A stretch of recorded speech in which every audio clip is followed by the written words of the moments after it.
So, good afternoon, Cameron. Thank you very much for joining me on the Overseas Athlete.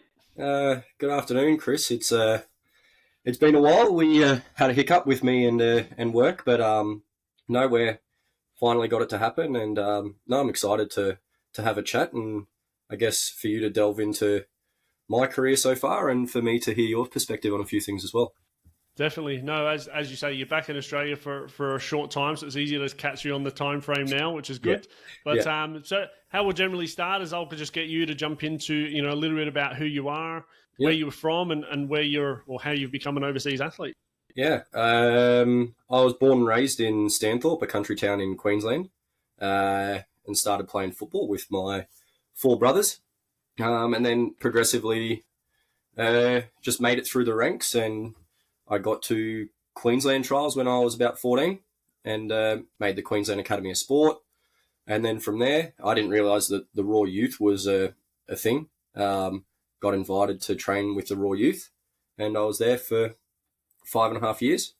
Got myself lucky enough to get myself a couple of Asian Champions League games and a couple of A League games while I was there. So that was definitely probably a highlight of my career to date. And then since then, I've gone back to the NPL in Queensland, won a grand final and premiership, played in the QPL2. And that was the kind of stage where I thought that football was kind of taking a little bit of a back burner for me, and I was starting to probably focus a little bit more on life after football. And then I was lucky enough to get a call from Casey Weirman. Played for the Socceroos, he's played for the Strikers and stuff, and yeah, he's a coach of the team that I play with in Norway, Strommen. So he called me a week before or 2 weeks before their season started. Asked me if I'd be interested in an opportunity to play overseas, and that's always been a dream of mine to play in Europe. So yeah, straight away I was like, yeah, just give me the details, and yeah, we'll go through it. So contract and everything had to be done in 2 days before the deadline, and then a week later I was over there, and yeah, I've been over there. It'll be almost 2 seasons now. So yeah, that's pretty much just a little snapshot, I guess, into my footballing life so far. And when you say one of the things I just sort of picked up on there was like you said, football was sort of taking a back burner. You're not very old, are you? So what age were you then where you sort of just thought Uh, that was maybe coming not to an end, but you know what I mean? You're just sort of no, not focusing as much. no, I was 25, and I not to sound, I guess, full of myself, but I feel like I'd achieved everything I could achieve in the Queensland football landscape, without getting a real sniff at getting back to an A League club or anything like that. So for me, it was just, yeah, my boss at the time, Terry Kirkham, he was coaching a team in the fourth division in Queensland and offered me a chance to play a different position and, yeah, like to play in the midfield. And I took it and started, I guess, focusing a bit more on my work, I guess, career. Um, so yeah, I just think that I just felt there was a big brick wall in the Australian football for me, and I couldn't see myself getting over that wall. So I thought, you got to focus on life after football at some stage. So I thought that was the right time, but obviously I got given a really big second chance, I guess. Yeah, so without that sort of call coming in from Casey, was it Yeah. just a matter of just going to start playing socially and sort of had you even thought about any opportunities overseas, like through Asia or Europe? I guess I'd been asked previously to, when I just came out of the Raw, maybe to play in Iceland, but then they went for a centre back that's played 200 games in the La Liga, so I can't argue with that. Um, a couple of opportunities, I guess, to play like Philippines, but I got told I would have to pay my own way there and then trial when I got there. And I kind of went, well, my football resume probably stacks up better than the people that are there. So I didn't want to, it was kind of a kick in the guts that they wanted me to fly my own way there and then trial. So yeah, that was kind of where I was at. But no, I was at Caboolture, which was in the QPL2, and we got promoted the season I was there, and then the following season we were in the QPL1, and we just started the season, and then yeah, I got the call. So for me, it was just I've always based myself around wanting to be at like a family environment kind of club, one where my family feels accepted and it's got a good feel about it. So I've always based myself around that kind of stuff. So I felt that at Caboolture, I felt I could enjoy my football again and stuff like that, and then just focus on other aspects, I guess, of my life. Okay. And the call from Casey, did you know him previously? I know did he used to be at Western Pride for a while? Yeah, he was at Western Pride. He came in and he was doing some strength and conditioning stuff my early days in the Raw. And then he kind of touched base maybe 2015, 2016. So I knew of him and had spoken to him a few times, but yeah, then he just messaged and asked if we could have a chat. And after half an hour with him, he sold the dream to me, and I couldn't be happier that I got that phone call and took it. Yeah, that's amazing. Just sort of out of nowhere. Yeah. I think the club that we're at isn't financially massive, so they kind of wait to make their signings around the March kind of time, March and early April, just so I guess they don't have to pay the players for January, February and stuff. So they kind of keep a thin squad and then try to really bring it together the last 3 or 4 weeks. So I guess he was just on the hunt for a centre back that he thought he could trust and the style of play that he had. So he gave me the call. Yeah, it was literally out of nowhere. It was at, I guess, obviously 10 o'clock at night. So it was 2 o'clock in the afternoon in Norway. So yeah, he must have been racking his brain for a bit. But yeah, I'm grateful that I got that opportunity. It's a real random thing to happen, isn't it? Like, it was a Friday night, and I was just asleep, and I think we had floods in Brisbane, so I didn't have any games or something on that next day, and I was going back to my hometown and discuss it with my parents because they've been massive for me. We were driving 5-hour round trips 5 days a week for 3.5, 4 years while I was still at school with the QAS and Brisbane Roar, so they're always pivotal in my footballing decisions. They've always been the supportive type. They've never been, those parents that can be really pushy and stuff like that. They're really good for me, for my headspace and everything. So I came back and discussed it with them and discussed it with my friends and discussed it with Terry because he was my coach and boss at that stage as well. And everyone said, "You've just got to do it." And the thing was that everything was set up everything was set up perfectly. Like my flights were paid for. I had accommodation. I knew I was getting a wage no matter whether I was going to be injured or not. So it was not like I was going to a country where it was going to be very, very difficult for me to find my way, I guess. And I'm lucky that they speak English as their second language. So I've picked up on some Norwegian, but, there's some opportunities that come up and you just shake your head at and you go, this isn't going to be good for me, my football, or my headspace and stuff, because you just won't feel comfortable. But the way that it was all put to me was an opportunity I couldn't resist, really. Yeah, no, definitely. It sounds like it. And with Casey's call, then what was his sort of, not selling the dream to you, but obviously you want to be a professional footballer, 100% definitely. But what was the sort of conversations that he had, and like as you say, and actually from the conversations we've had with people so far, the turnaround time from getting a call to being in a new country is surprisingly between like 2 and 5 days. Like it's a quick turnaround. Yeah. So how did you run through all of that? I think it was more so he said to me, and he went, it's your decision. And either way for him, it wasn't like there was no pressure on me. So it was go have a think. And I said I was on the way to my parents and stuff. And he goes, yeah. And he understood that family person and stuff. And he's the same kind of person. So he went, look, I need to know by Monday. And we had the conversation, Friday, Saturday.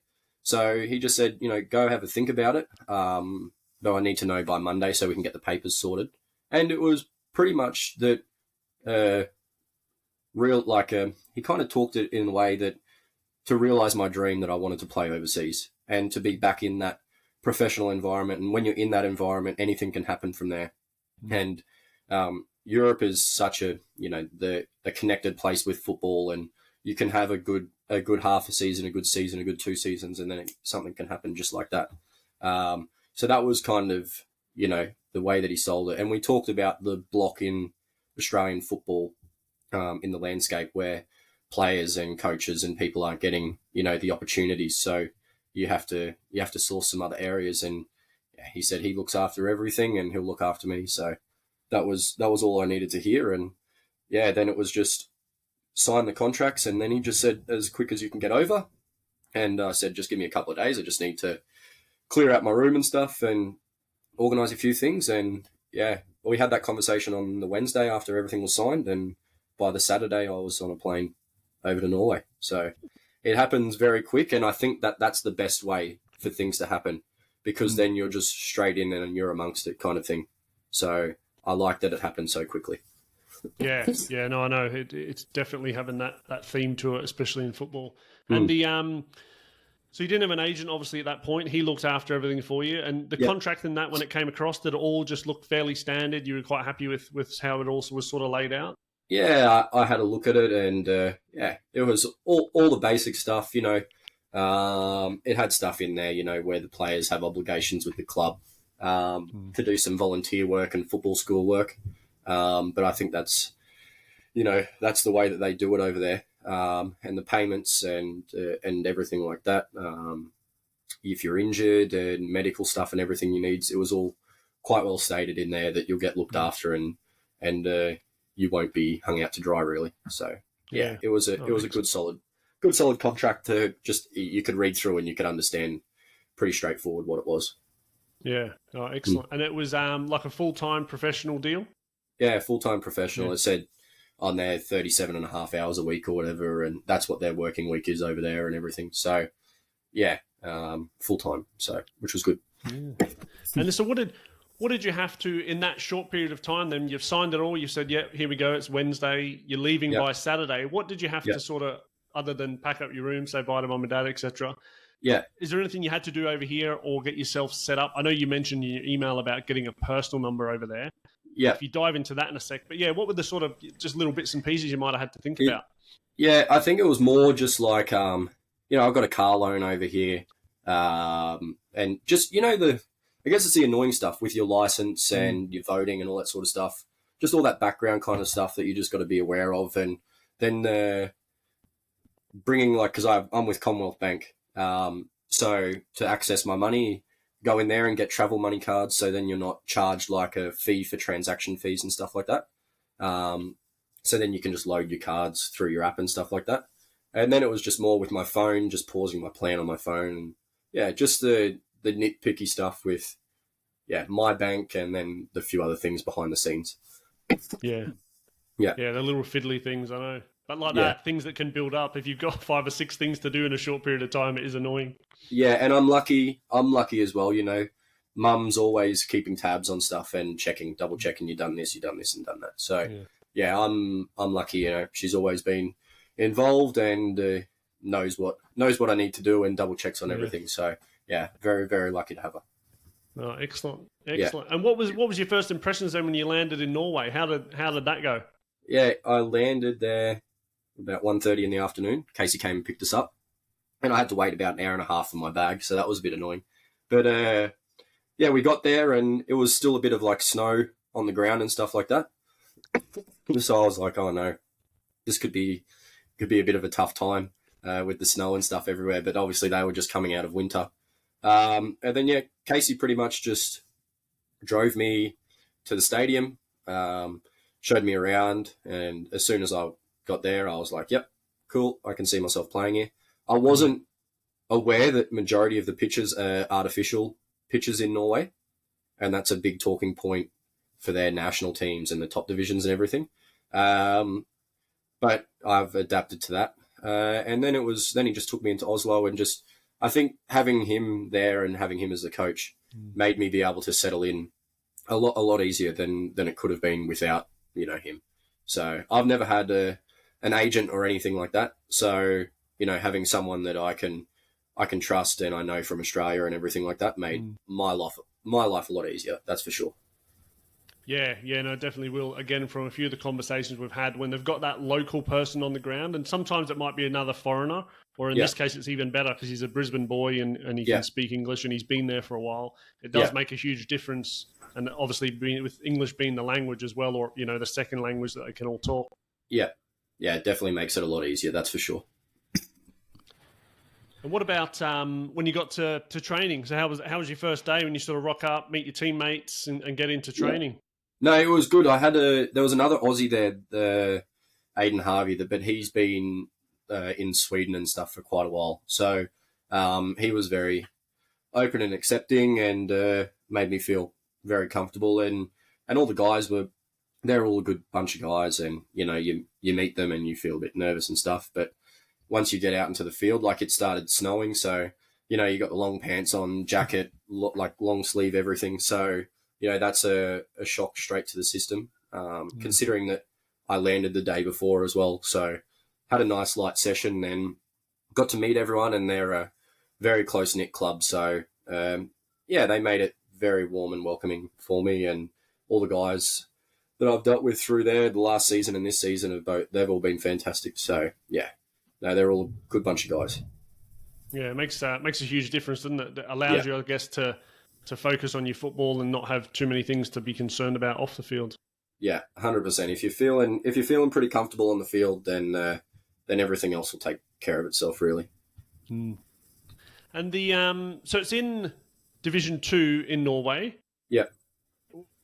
What's the standard like? Because over there you've got like their Premier League, you've got Division 1, 2, 3. I think it goes 3, 4, and 5 as well. Yeah, there's a lot of football there.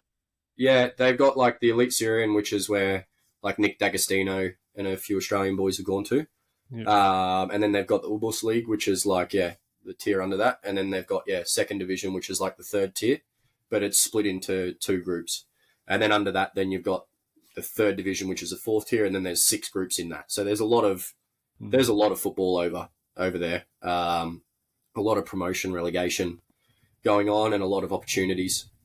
So yeah, it's, the football over there is massive, and with the TV and the broadcasting of it, they make it really accessible for you to be able to watch a lot of the games.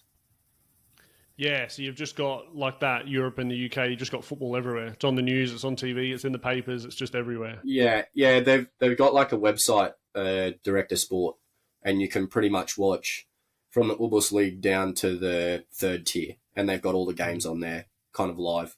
So that's how my parents watch the game. And then the Elite Syrian, and then like they got the Elite Syrian, the Ubus. They're both on like 2 TV channels that they have over there.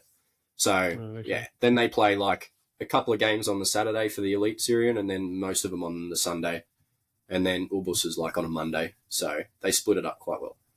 Yeah. Oh, excellent. Yeah. And there's a lot of teams, isn't it? Like between all those divisions, there must be 40, 50 professional teams there in a small country. They say like I think like our division is like the last level of professional, and then it goes down to the 3rd division. It's like semi-professional. So there's a lot of teams, and there's a fair bit of money pumped into a few because they've been relegated and they want to get back up. So but it's not always easy. Like there's 2 automatic spots from like there's 1 in each of our groups. So first spot gets promoted, and then second from each of our groups have like a home and away playoff, and then they play against 3rd last from the Ubus League, and then whoever wins that game, so either 3rd last from there can stay, or whoever wins the second playoff from our groups can go into the Ubus League. So I guess it gives like 3rd last a second chance to stay up with those 2 top leagues. So good playoff structure. Yeah, a lot of games just more games. Yeah, it's good. I think it extends like if you're in that stuff, then you've got like if you go all the way, it's like another 3-4 weeks of football. So, yeah. But how did you find the standard when you got there in, say, Division 2 Norway compared to, say, the NPL here, that what you'd been used to? Yeah, I think it's probably a bit better in the technical aspect, and a lot, I guess, a bit more football knowledge. The NPL and stuff can sometimes be a bit of a physical kind of competition over here. But don't get me wrong, there's a lot of good footballing teams and stuff like that here, but I think maybe the artificial probably helps to play some more attractive football over there, especially when they wet it and then the ball just kind of glides over it and stuff. But they have a few different tactics that took a little bit to get used to, but no, I think it's probably just a bit better than the NPL in Queensland, I'd have to say. Yeah. Okay. Yeah. And the training, like the training facilities, etc., everything on artificial as well. So you train on it and play on it most of the time. Yeah, it's we pretty much just train and play on our main field, so we don't Okay. go anywhere else. Other than in winter, if it snows too much, then we might hire like the Lillestrøm indoor hall or something like that for an hour and a half and go and use that. So there's a lot of indoor artificial halls, and especially more up north because there's obviously the more snow and stuff up there. Yeah. So they've kind of got it covered a bit in that regard. And the teams that have grass fields, I think they have maybe one or two spare grass fields, but if it's too wet or snowy, then they just go indoors and train on artificial on the indoors. And how did you find that? Just like I suppose the load on your body when you first got there initially. Did you find yourself picking up little niggles, or how did you go with that? It was more because I was just wearing like the firm ground boots on it. So I was kind of waking up the next day just like with a little bit of pain in like the arch or behind the knees or in the hips or something like that. But it wasn't anything that would keep me out. Then this year, I bought some artificial boots. So that's obviously been a lot better on the body. But, you still have your days where, you train 3 days in a row or something. By the time you've trained the third day, then, you can definitely feel a lot more than on grass that you've trained, I guess. But it's more, maybe it's because I'm getting older, but it's more joint pain and aches, stuff like that. Yeah, just on the hard artificial all the time. Yeah. Oh, excellent. And the training itself, what does a training schedule look like? Are you sort of like 5 days a week in the mornings, bit of gym work, tactical work, a bit of everything? We train because there's a lot of boys that they study or they're at school because we have quite a young team. Or there's people that work like I do. So we train at 3:30 in the afternoon. And then there's sessions offered in the morning for anyone that wants to go to the gym, or we have like a gym on site. So we train 4 times a week, and it's a good week of training. Sometimes 5 days a week, but generally 4. And how did you, again, from the very first time you went there, did you adapt to it quite well? Just moving from, say, that sort of 2-3 nights a week over here to a bit more load? It probably took me 6 weeks or so, I would say, just because I was 2 nights a week in Australia. But I think that it helped that I was playing in the midfield, so I had a bit more of an engine than I would have if I was playing centre-back still over here. So it probably took me 6 weeks until I felt like my body was at a good stage, I would say, I reckon. Yeah. I know it's, again, from a few of the conversations we've had, it's like trying to do extras, before you get anywhere. But with that quick turnaround, it's impossible to do, isn't it? So you just sort of have to get there and get through it and just know that it will take a little bit of time to go from, say, 2 nights a week to 4 days a week and adding in a few gym sessions. Yeah.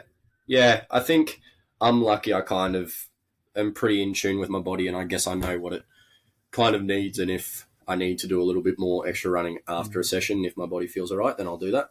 And if my body's not feeling right, then I'll just, kind of leave it and just come back the next day and train and, just roll out and do all the stretching and stuff that might just free me up that little bit more. Yeah. And I was just going to say on the training side of it, and I guess the performance side. So again, going back to when you first sort of got there and you're obviously the new guy, the foreigner, how did you deal? Did you feel like there's a lot of expectation on you to perform and like that, just trying to get used to the artificial pitches, getting over there in short notice, and then being a foreigner in there? How did you deal with all that, and how did you go, sort of pushing through it? Yeah, I guess I hadn't played centre back probably in 2 years, so that was like a little bit of a added issue that I probably had. So it took me that little bit extra to adapt. But Casey was pretty clear in what he wanted from me, and he didn't want anything spectacular. And most of the boys, they'd been briefed on pretty much what to expect from me. So I guess the training, the 4 times a week, getting used to everyone, that was obviously a big benefit. And, we did a couple of team building things and stuff like that. So I guess there wasn't like a massive amount of pressure on me to perform. It was just to get comfortable, and then my performances will kind of take care of themselves after that. Yeah, well, that's good. Again, something that can just allow you to focus on settling in and playing football. Yeah, yeah. No, excellent. And with the like the Norwegian football itself, how do you find? Do you have a lot of travel in between games? Like at the stadiums, have you got many of them close, like around Oslo, or are you sort of from one end to the other sometimes? We've got like a group at the moment where we've got like 3 quite northern teams. So we've had probably 4 or 5 plane trips. The longest being like 2 hours, kind of thing. So yeah, I guess there's not in our division and in our group. There's not a lot of like close teams. Probably the closest is maybe like half an hour away. But yeah, a lot of just traveling by bus, and then probably for half of it, and then the other half just plane trips.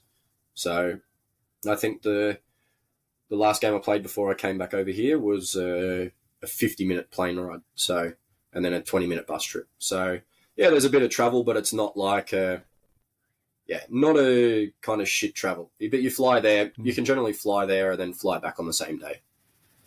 Okay, so most things like that within an hour. It's not too far. Yeah, and there's a fair bit of flights around to most of the places as well.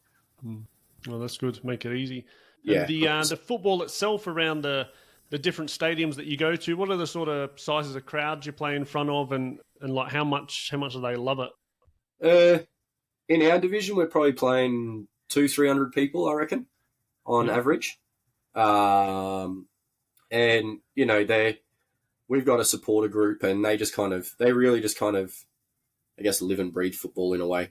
They enjoy it. They're chanting. They've got their flags. They've got their drums. You know, you got a couple of derby matches that the clubs used to have.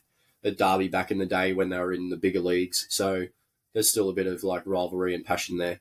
Obviously, when you go to the Ulbus League and the Elite Syrian, that's when you start getting the Elite Syrian. You start getting 10 to 15,000 people, and you know they've got the flares and the drums and the songs and everything like that. So, yeah, and they're obviously fighting for European football as well, because there's a couple of clubs that have been in the Champions League qualifying matches and stuff like that, and they've played in the Europa League and Europa Conference League. So, yeah, they really care a lot about it.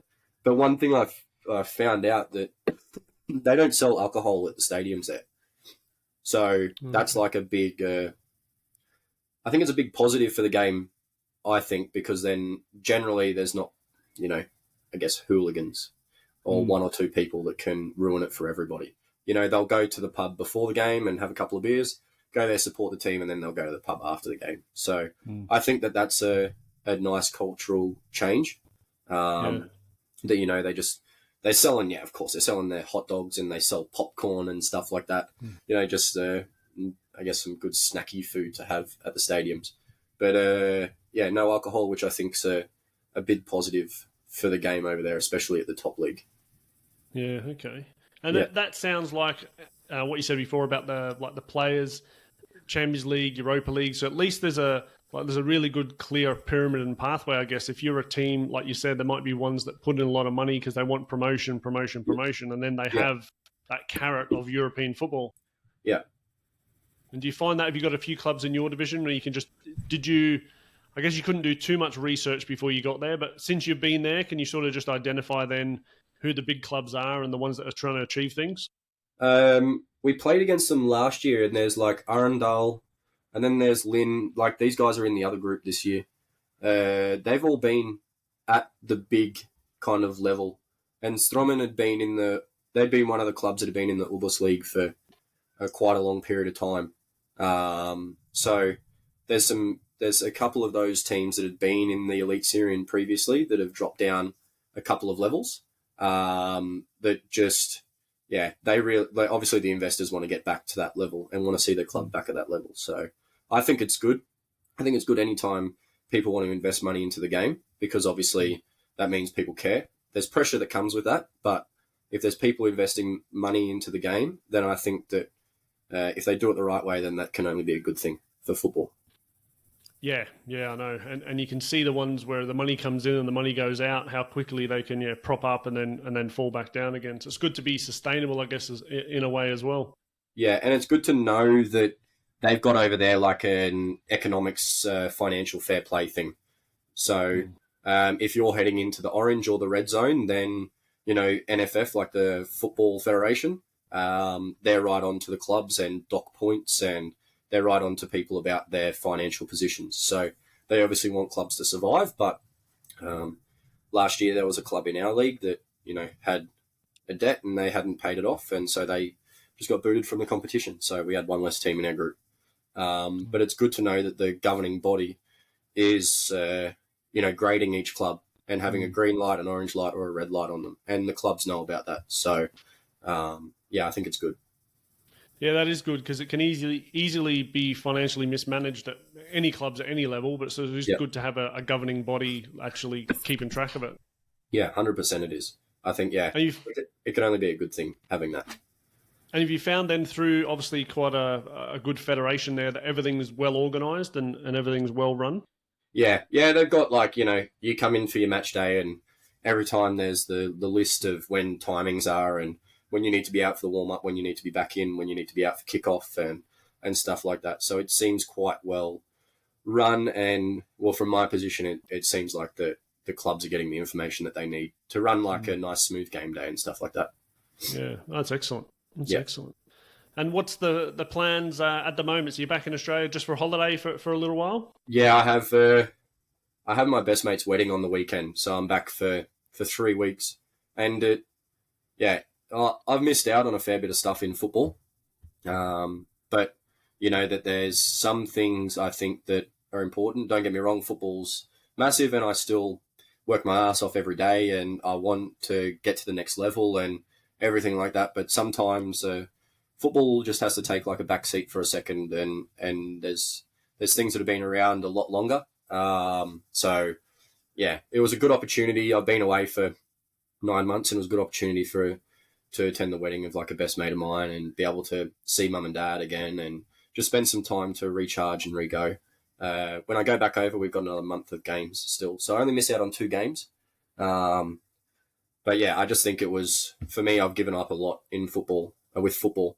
So I think that, for me, this is something that I wanted to do. And I think it'll put me in good space for the rest of the season and for next year and going forward. And was that a conversation you had to bring up with the coach initially then, that you wanted to just take a bit of a break and do this? Yeah, I spoke with Casey probably March or something like that, when the invite came out and everything like that. And, he was good about it. And he understands, just like all the players. I addressed the players and I told them about it as well. So everyone was understanding about it all. There was no... For me, it was just that I have an opportunity to see one of my best mates get married, and to see my family and stuff again. So, we started pre-season on January the 7th. So it's been a long season already. So I think it was just a good chance, for me to attend this, and Casey and the club have been, really good about it all. So, it's something I wanted to do, and I'm grateful they've, let me do it. Yeah, that's good. Just a chance to maybe just recharge yourself as well and go back ready to go. Yeah, and it might just, the few niggly things that I've had going on in my body and stuff, that maybe gives them a chance to sort themselves out as well. Oh, excellent. So you're still under contract for the end of this season and next year, or how long are you under contract over there? My contract's up at the end of the season, but, there's a lot of football teams around. European football is quite good. They got the Y Scout and everything like that, so it's not hard for a coach or someone to look you up and to have that conversation, and it's quite easy to arrange a trial early next year. So, but at the moment, I'd be happy to stay at the club that I'm at and renegotiate and everything like that. But, if that doesn't end up in that way, then I can, I'll be able to find another club and play my football there. That's for sure. Yeah, I think now that once you're in it, once you've sort of had that one taste of it, but also for other clubs to see that you've done it for 1 year, 2 years over there. Yeah. Then you can just sort of stay within that circle, can't you? Because you can just send out your highlights. You might contact an agent, contact clubs, and at least then they've got stuff to watch and they know you've done it before. Yeah, that's the big thing. I guess I got the the stats and the highlight package from last year. I'll obviously have one from this year as well. So I can, like you said, to be able to do it for 2 seasons is obviously, it shows that it's no fluke, and it's just shows that you've got that consistency and stuff, and you can show them more of your skills that have happened over the 2 years, where the 1 year might have just been a lucky year. But for me, yeah, the 2 years I've been there, I think I've played some really good, consistent football, and I think that will help with any negotiations or talks with clubs or anything like that.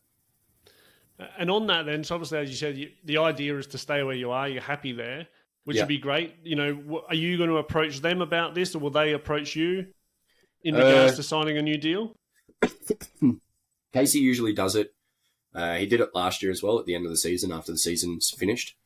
So it'll just be, I think that they just like to wait until the end of the season, and then you have the discussion about whether you want to be here next year or whether he wants you to move on or whether he can help you and stuff. And I think he's well connected there as well. So if you have any issues finding a club, I think he's a good person to be able to head you into the right direction.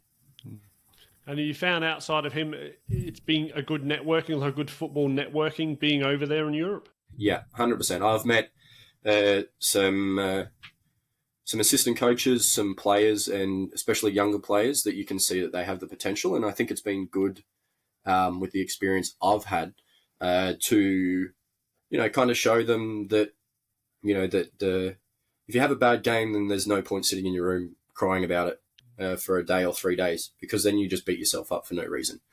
So I've been good at helping them. I lived with a guy last year, a teammate, and, he'd be very critical on himself. And I was like, nah, come on, mate, let's just go and we'll play some billiards, or we'll go play some pool or play some golf. So I think that's been good, because I've been able to probably nurture some younger boys with the experience that I've had from football. So yeah, I think I've got a good football connection. That's for sure. Definitely with players and some coaches. Yeah, that's good. That's an important point you brought up there, because it's good that you're a bit older and like that. You've got a bit of experience, because if you're in a foreign country and like that, you have a few bad performances yourself.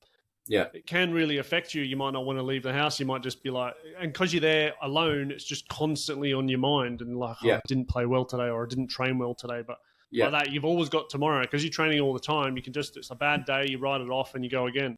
Yeah, I think that's kind of a good mentality to have. Obviously, if there's a recurring issue, then you have to sort that out.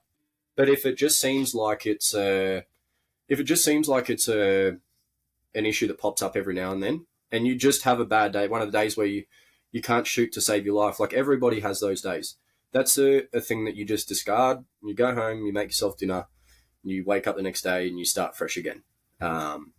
So I think that's a mentality that you need to have. And like you said, it can be very difficult being overseas. I'm lucky that I have a good network of friends and stuff over there that, if I'm slightly down or whatever, they understand, and you're able to have that discussion. And then once you're done with that discussion, then, life moves forward, and it has to move forward. Otherwise, you're just going to be caught in that moment for way too long. Yeah, no, it's very important, because like that, it can be such a mental game sometimes as well. Like everyone's obviously training 4 nights a week or 4 days a week, so they're all fit. Everyone's fast and strong. So if you're down mentally and not switched on for it, that's where you'll sort of let yourself, I guess, drop off a little bit. Yeah, it can. I've seen it happen with players, and it if they haven't been selected for a couple of weeks or something like that, it can really play on their mind, and it's like everything's falling around them. So you've got to be mentally strong to be in sport. That's it, first and foremost, and you have to have a good network. Otherwise, you can lead yourself to like some really, I guess, crappy places mentally. And then once that happens, it can just spiral so fast. And then you fall out of love with the game, and then all of a sudden, here you are, and you go, what the hell happened? Yeah, no. And have you, since you've been there for a while now, 2 seasons, have you found yourself in and out of the squad, or are you mainly starting week to week? Last year I started all the games. And then this year I've kind of been in and out. Which has been, we've obviously had discussions. I've had discussions with Casey, and it is difficult to understand sometimes. But the same thing for me when I've played and I've been dropped. It's not been from my performance. It's just preference that he prefers. He believes that the other two centre backs are more athletic. So for me, as long as I play well and I feel happy with my performances, then that's all I can do. And I turn up to training every day and try to improve myself, because it's like I've told a lot of players, your future may finish at this club in 6 months. And if you just waste that next 6 months, then you've ruined your future at another club. So if it's not here, it might be somewhere else. Like, there's thousands and hundreds of thousands of clubs around the world, and so many places you can play your football. So if you're not turning up with the mentality that you've got to work and you've got to improve, then you're ruining your chance at maybe you get a call tomorrow and someone goes, "Oh, I want to loan you to the club." But because you've been screwing around for the last 4 weeks, you go there and they go, "Well, what a waste of time it was loaning you at the club." So as long as you're always trying to be better and putting your front foot forward, and you're giving it a good crack, then you can be content with yourself, and then you have no regrets.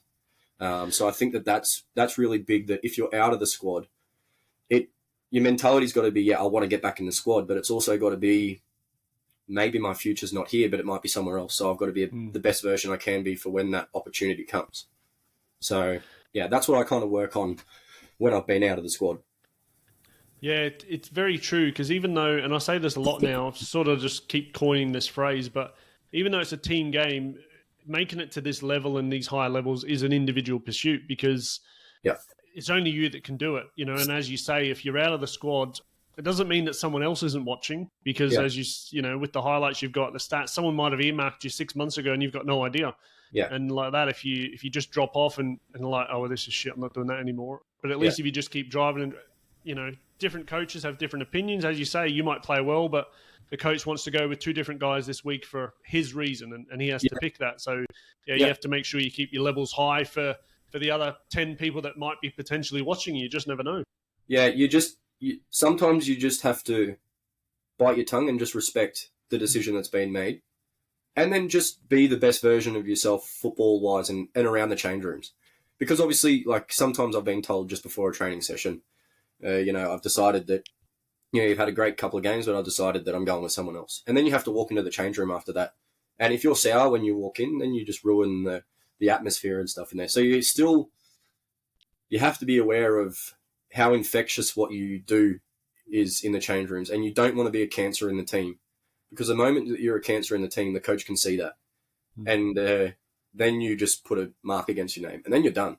So, you just have to continue to improve. It's a mentality that I think I've got from growing up in a country town, living on a farm and everything like that. It's just okay, I haven't been selected, but okay, I go again, and you go again, and you go again. And if you keep going again, then you can sit back when you're 40, 45, whatever, and you can go, I gave that opportunity a red hot crack. So that's something I want to be able to do when I'm finished football. Yeah. And do you now see yourself staying overseas, whether it's here in Norway or somewhere else? Do you see yourself now, like, for the next 3, 4, 5 years? Is that the ideal plan? Yeah, I think so. Being in Europe for football is something that I dreamed as a kid. And now that I've got the opportunity, and if I keep getting opportunities to stay there and play my football, that's 100% where I want to be. I know that there's not a lot of people that get that opportunity, especially from where I'm from. So I just want to keep grabbing it with 2 hands and just make the most out of it and just have some longevity in it, I think. Yeah, as you say, and it might not be Norway, it might be Sweden, Denmark, it could be anywhere. Yeah, I think it's that, and that's the beauty of football. And now with technology and social media and videos and all that sort of stuff, is that now it's more accessible than ever to get your name to where you want it to be, or to even try to have a crack at going somewhere or something like that. Yeah, it is. There's so many opportunities out there, and this is what this is about, is highlighting like that. There could be kids here going who's never even thought about playing in Norway, and all of a sudden Yeah. they might listen to this and go, actually, yeah, I think I could play in Norway. Yeah, well, Start researching it.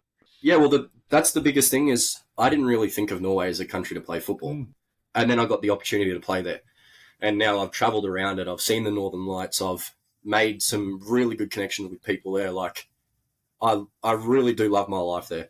You know, with football and without football, regardless of whether I'm playing or not. You know, I'm very, very happy with where I am. That's excellent. And I know it's a very, I've never been, but everything you read and see, it's like a beautiful country, you know, nice scenery, lots of places to travel and visit. So you'd probably have a good, I suppose, training 4 nights a week, and you say your work as well, which you can touch on, but you'd have probably a good work-life balance to maybe do a bit of travel or see a bit of the country as well. Yeah, I work pretty much full-time kind of as like a caretaker, maintenance kind of person. And that's from 7 till 2:30. I finish that and then I go to training and I'm done everything by 5 o'clock. So having the extra income allows me to, when we get 3 days off for the 2-week summer break, it lets me go and travel and see either in Norway or, you know, I went to Italy for a week in the summer and stuff like that. So it's good to have that balance because, like we spoke about before, with having, if you have a crap day, you know, I can just go to work and I talk to the guys at work and we talk about football, talk about life. I go home and talk shit. So for me, it's good to have the escape because it's not always 110% football. I do have the work-life kind of balance, and I think I've got that pretty well sorted at the moment where I can go to training or go to games and I can perform. And then after that, then I can enjoy seeing things or doing things in the country. So yeah, I think at the moment I've got the balance kind of sorted. And I'm in a good place to do it as well. Like you said, you spoke about the scenery and stuff. Like I've driven around the country 3 or 4 times and I'll never get sick of it. So yeah.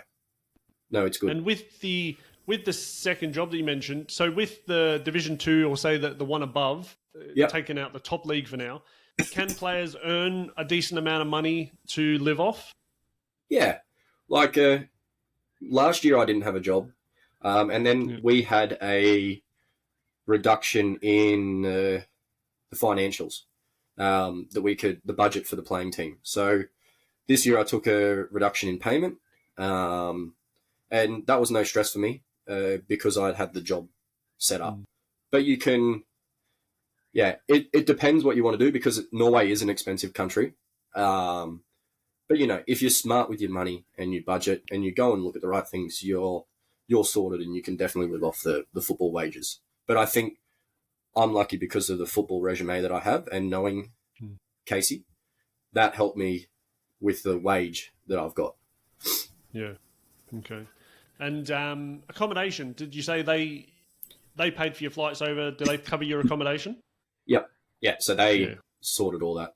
Originally, it was I paid for my flight and then I got reimbursed for it just because I wanted to book when I wanted to go kind of thing. So otherwise, Casey would have booked the flight and they would have paid for it straight away.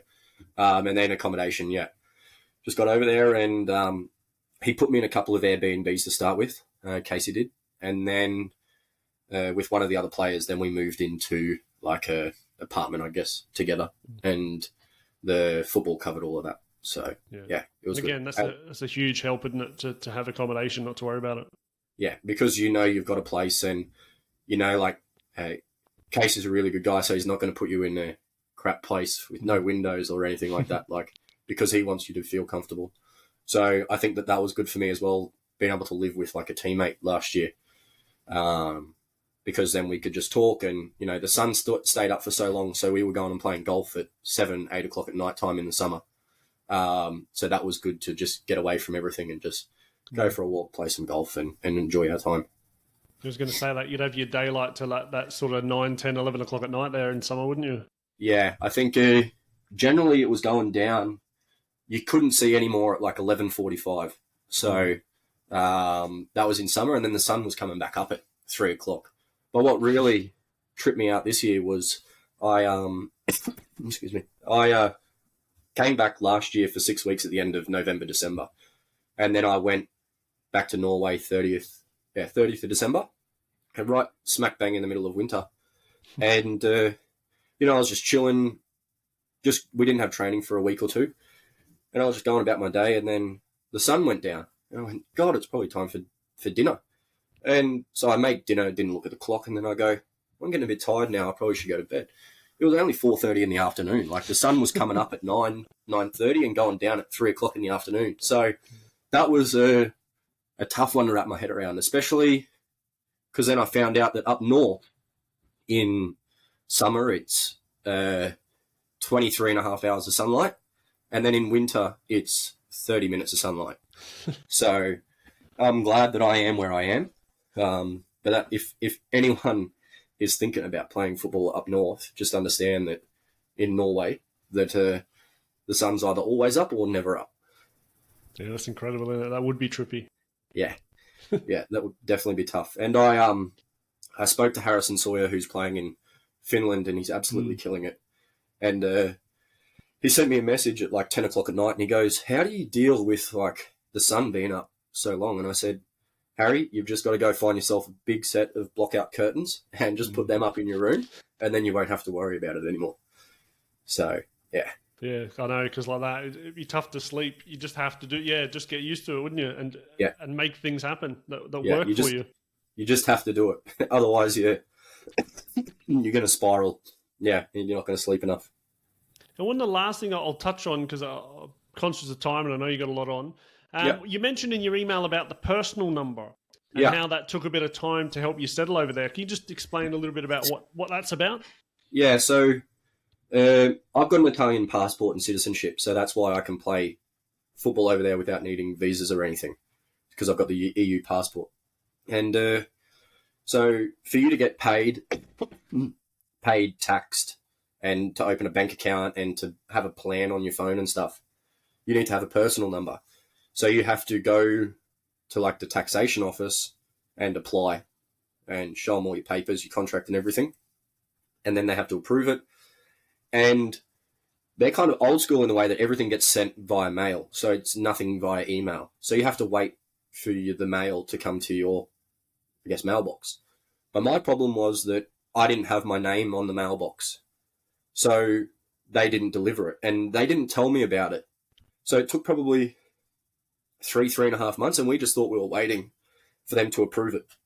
So it wasn't until, because I got there start of April, it probably wasn't until the end of July, early August, that I got it. And then after that, then I had to go get a bank account. Then I had to get a tax card, and then I could get like a phone plan for my phone instead of having to pay $45 for 10 gigabytes of internet every time. So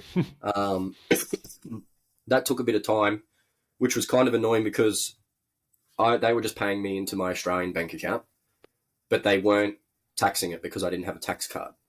So then once I got the tax card, then they paid me, and then it was 2 months of pay, but at the end of it, it was like a third of a month because then they taxed me all the tax that they hadn't done before. Right, so that was like the difficult side of things, because if you plan to stay on there stay in the country for 6 months or more, you have to get a personal number. But if you plan to stay for 6 months or less, then you can get a D number, which you get on the spot. Right, okay. Yeah. Because you're there on, say, like a 1-year contract initially, you need that. So, yeah, I was going to ask about that. So they would just pay you direct into your Aussie account for those first couple of months? Yeah, for 3 months, I think it was. The first 3 payments went into my Australian account, which was no stress, but it was just that it wasn't taxed.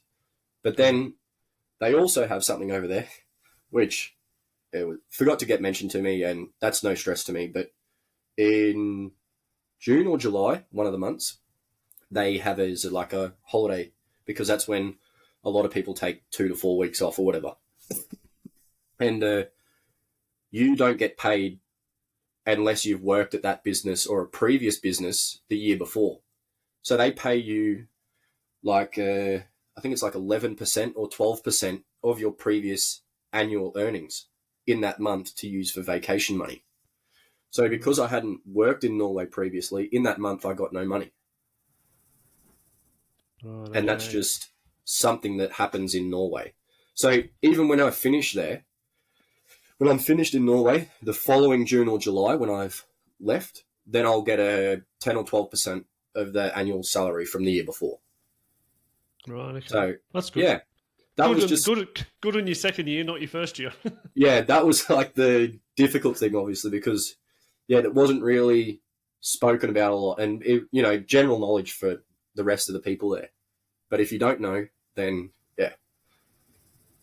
Wow. Yeah. Interesting. Very interesting. Yeah. These are the things that you want to sort of find out, isn't it? Because it's just little Yeah. things that you can help tick off as you go along. Yeah, well, the thing is, if just say you had a contract for $3,000 a month, and you haven't budgeted that the next month that you're not getting paid, then you go, oh crap. Then you have to dig into your savings or what other money to survive for the month. So, yeah, I was okay because I hadn't, blown, because you get paid monthly over there. So that's a thing about budgeting as well. Like, you're not getting paid weekly. It's the same with like your normal job, you get paid monthly. So, you've got to budget quite well. Otherwise, you can leave yourself in a bit of a hole. Yeah, by week 3, you're scrounging around.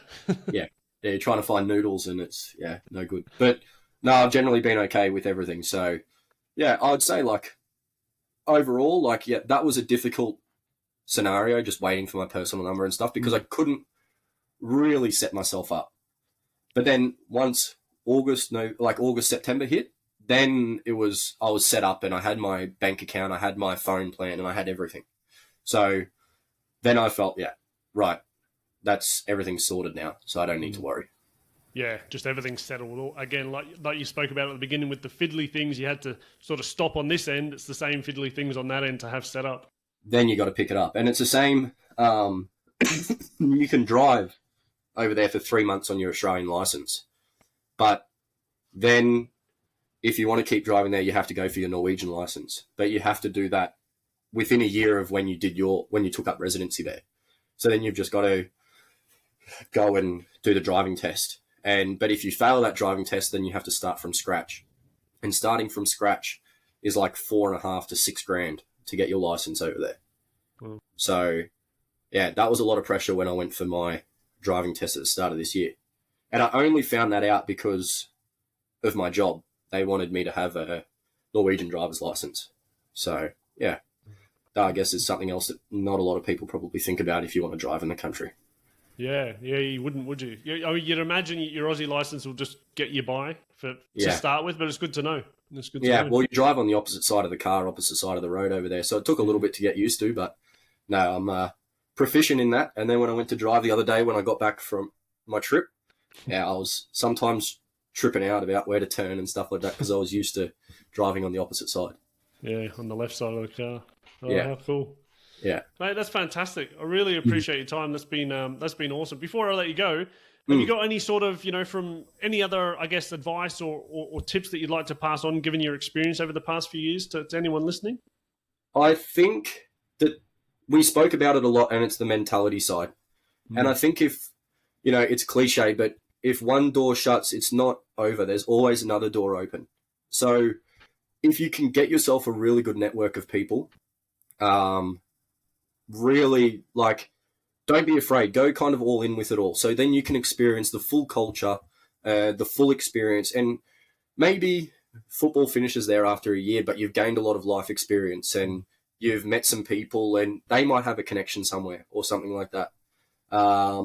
So I think that that for me is really important. And you can't, it's not advice, but I'm really lucky to have a supportive family.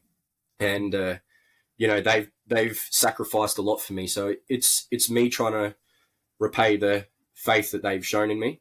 And it just gives you that extra bit of drive, I guess. So yeah, that, and probably if something doesn't seem right with what they're telling you or the move or something like that, then there's a fair chance it's probably not. So don't be scared to ask the questions, because if they really want you, they'll figure out a way to get you. So if something's not right, ask questions, try to find out who's been at the club before, see if you can talk to them. Because, I've been selective in what I've done with my football, and I think I've made some very good choices.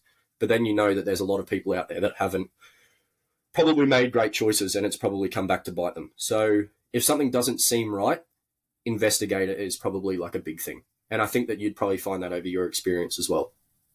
Yeah, that's it. Do the research and speak to the people that have actually been there. That's what I'm hoping, over time, we've got a huge catalogue of these interviews, is that someone can reach out. If someone does get a chance in Norway, they'll go, oh, well, Cameron's been there. I'll see if I can reach out to him. Or, just send someone message. in Finland, someone in Malaysia, someone in the Philippines, wherever it may be, because there's so many good stories, but there's obviously some bad stories out there that people have had bad experiences, and we want to try and avoid that.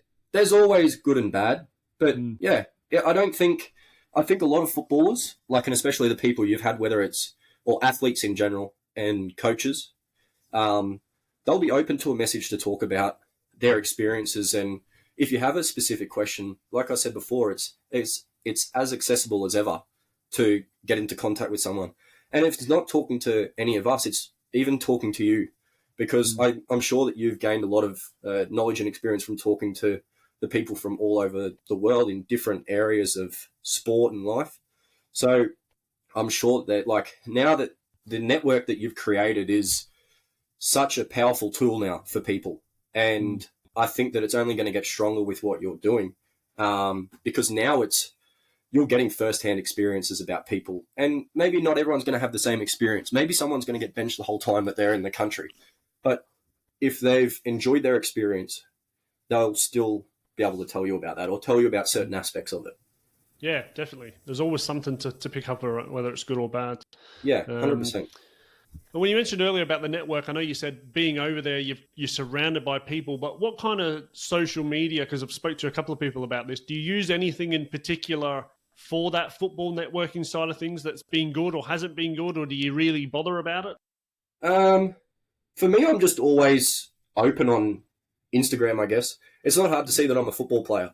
And I guess it's for a lot of athletes, it's not hard to see the profession that they're in with their Instagram or something, because that really is a profile that people can come and look and see photos and everything like that.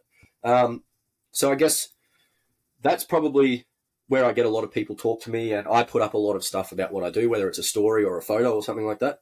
Yeah. But then it's just, there's Y-Scout and stuff like that, and WhatsApp where people can message people. So, like we said earlier, it's not hard to send a message, and don't be afraid, because you'd rather have peace of mind than, kind of worrying. And like we said, it's a long way to fly over there, and if you're worrying the 23 hours or 24 hours or whatever, then you get there and you're like, oh crap, then you get to the club and then you're like, oh crap, and then you'll probably not be able to give your best performance. So if it takes 30 seconds out of your day to send a message to squash a query that you have, then just do it.